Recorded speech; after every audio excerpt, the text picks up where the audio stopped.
So then the mind of Christ is for you to understand the spiritual things and that no one deceives you, so that you can judge the thoughts, the senses. When a thought comes to you, you have to use the mind of Christ, not the natural mind. Because the natural mind you possess will never be in agreement with the true interpretation, accommodating the spiritual to the spiritual.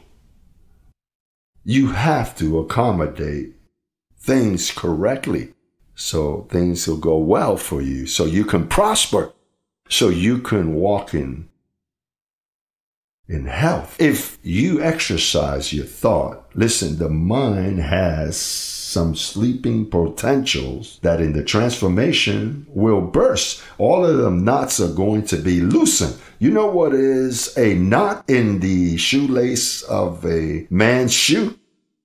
When it's been knotted for a long time, there are knots sometimes that I can't loosen. So I say, I'm going to do it next week. And 6 months go by, and then I have to take a nail and begin to do this. Well, in your mind, there are many knots. And in that mind of yours, there are potentials of healing. Listen, when I get sickness in my body, I begin to exercise my thoughts.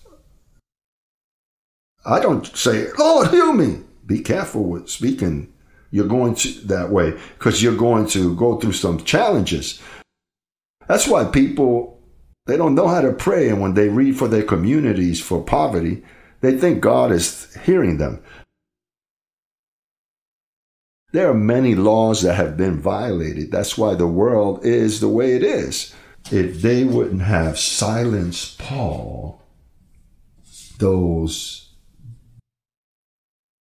12 individuals, they silenced Paul. They hid the truth. Look, there wouldn't have been poverty, number one, because Paul explained what prosperity was all about. Paul explained that you don't have to lay hands because the Spirit of Jesus Christ and your spirit have united and you are one with Him. So why pray for you? They wouldn't have been evangelical crusades.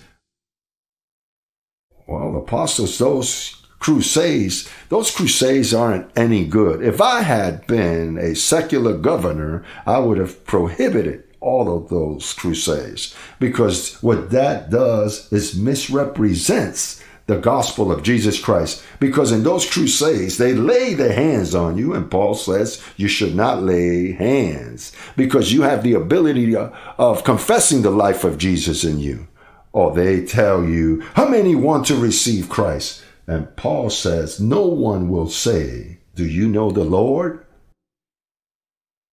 No one will say, know you the Lord? Because the chosen know the Lord.